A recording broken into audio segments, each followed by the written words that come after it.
السلام عليكم ورحمة الله وبركاته. اللهم صل وسلم وبارك وزد على سيدنا محمد وعلى آله وأصحابه أجمعين. ايه رأيكم يا جماعة في طاسة الكبدة الخطيرة دي؟ بجد قولولي بقى، اكتبولي في التعليقات، بتحبوا تاكلوا الكبدة بالعيش اللي هو العيش الرده ده، ولا بالمكرونة الاسباجيتي؟ تحبوها ازاي؟ بتحبوا تاكلوا جنبها ايه؟ اكتبولي في التعليقات. ويلا بينا نشوف طاسة الكبدة القمر دي عملناها ازاي. بصوا بقى، انا معايا هنا كبده وقلب وكلاوي. يعني دي الكبده دي عندي من العيد الكبير، كان كيس كده تايه في الفريزر. وبعدين انا لما باجي اكيسها بحط ايه، يعني حته من الكبده مع حته من القلب من الكلاوي. تمام. اول حاجه لازم اشيل بقى اللي هي ايه الجلدة اللي بتبقى عليهم دي، لازم تشيليها. اول حاجة انا جبت معايا طبقين، بولتين، هقطع الاول الكلاوي والقلب. تمام، اللي هما الحتت الصغيرة دي.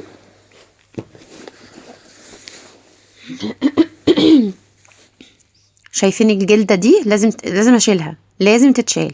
ما ينفعش تسب في الاكل كده. تمام، لانها بتلاقيها بتشد معاكوا لو سبتوها، مش حاجة ظريفة يعني انتوا تسيبوها. تمام، شايفين؟ لازم ايه نشيلها كويس. اهو زي ما انتوا شايفين كده، الجلدة دي ايه لازم تتشيل. هي الحاجة كانت متجمدة، بس احسن حاجة انها ايه كانت نص تجميدة كده، يعني مش متجمدة قوي. كانت ساقعة بصراحة، بس مش يعني لو كانت مش متجمدة ما كنتش عارفة اقطعها بصراحة. وكمان بتلاقيها بتبقى صعبة معاكي شوية وانتي بتشيلي الجلدة دي. انا بصراحة اقطعهم تقطيع كبير، اهو زي ما انتوا شايفين كده. طبق بس حاطه فيه الكلاوي والقلب، حته الكلاوي وحته القلب. تمام، والطبق التاني هحط برضو، هقطع الكبده واحطها فيه. شايفين اهو. هشيل برضو الكلاوي كده، الجلده بتاعتها، مش اللي هو اللي هو السمين اللي فيها الابيض، لا هي الجلده. يعني انا هحاول اشيل الجلده. ايوه كده، بوسع على الحته اللي بتتشال من عليها بقطعها. ايوه كده، كل ما حته تتشال بقوم ايه مقطعها. ايوه شلت دي كلها، مش عايزين دي خالص. اهو زي ما انتوا شايفين كده، بس هحطها مع ايه القلب. ليه؟ هقول لكم برضو ايه لما نيجي بقى ندخل على التسوية. هنا برضو هشيل الجلدة بتاعت الكبدة دي. كانت الكبدة برضو متجمدة، ده ساعدني شوية في تقطيعها. اهو بتتشال بمنتهى السهولة.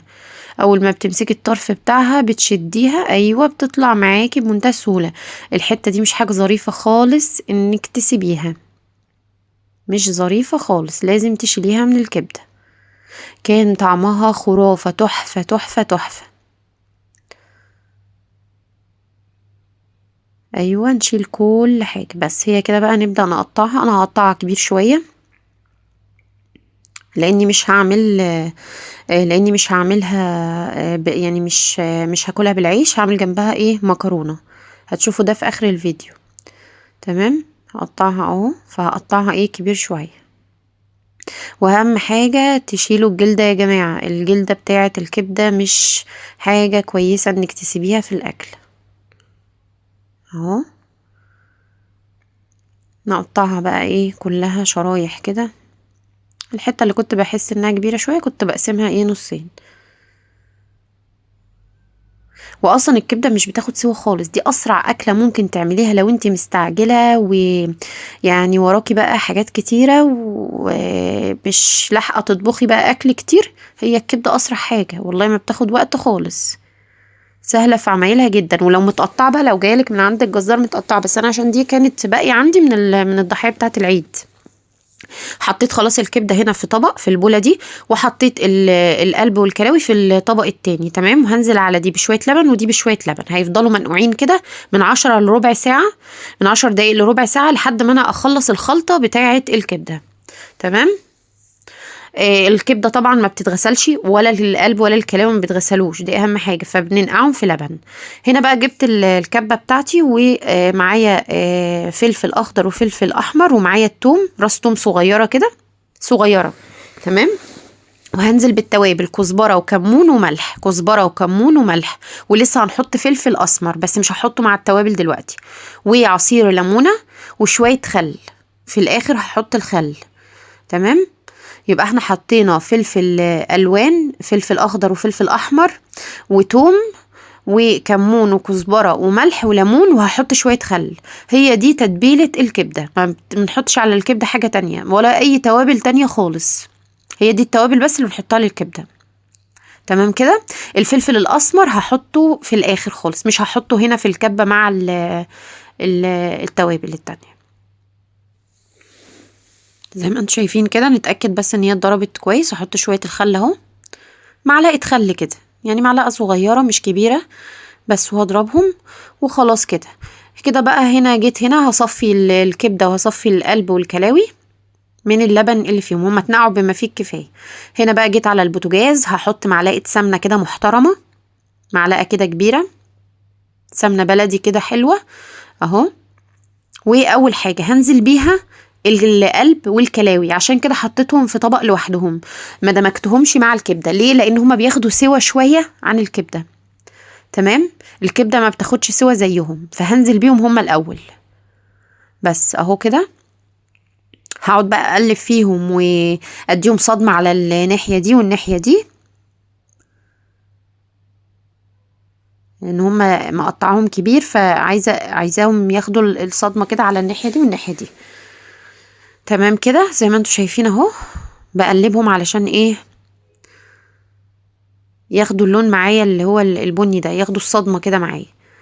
وطبعا زي ما قلت لكم انا نزلت بيهم هما الاول علشان الكبده ما بتاخدش سوا خالص، هما بياخدوا سوا اكتر منها. تمام كده. خلاص اهوت. سبتهم شويه زي ما انتم شايفين كده اهو. وبعدين هنزل بالكبده، هوسع لها بس مكان كده وهنزل بيها اهو. هي كانت لسه متجمده شويه لان انا مقطعاها اصلا، هي كانت متجمده وده سهل تقطيعها معايا. تمام. اقعد برضو اقلب الكبده يمين شمال معاها كده لحد ما تاخد لون برضو على الناحيتين، او اتاكد انها خدت اللون على الناحيتين زي ما انتوا شايفين كده. كان طعمها بجد تحفه يا جماعه بجد. وطبعا بعد ما بتنقعيها في اللبن مفيش اي ريحه زفاره ولا الكلام ده خالص يعني. اوعي تغسليها بقى، هو لو غسلتيها هو ده اللي هيطلع لها ريحه زفاره. انا كنت برضو مقطعه قرن فلفل اخضر يديها لون كده. وخلوا بالكم ما بنحطش عليها طماطم، يعني احنا بنتعامل بالفلفل الاخضر او الفلفل الالوان مع الثوم، ما بنحطش طماطم خالص. انا مقطعه قرن فلفل اخضر هحطه برضو عليها. بعد طبعا ما تاخد لون كده من الناحيتين وتتشمع من الناحيتين، هنزل بقى بقرن الفلفل الاخضر وبالفلفل الاسمر اللي احنا ما حطيناهوش مع التوابل. هنزل برضو بشويه فلفل اسمر في المرحله دي اهو بس، ونقلب برضو زي ما انتوا شايفين كده. لونها تحفة. الكبدة اصلا ما بتاخدش سوا، يعني لو قعدت على النار خلاص يعني بتجلد كده. هنا بقى حطيت معلقتين من الخلطة اللي احنا عملناها، ضربناها في الكبة، وهرجع احط تاني. كل ما هقلب وهحس انها محتاجة لسه هرجع احط تاني. تمام. لو فاض عندك حاجة مفيش مشكلة، في علبة صغيرة حطيها في الفريزر او حطيها في كيس تلاجة، يعني مفيش مشكلة خالص. شايفين بقى الجمال؟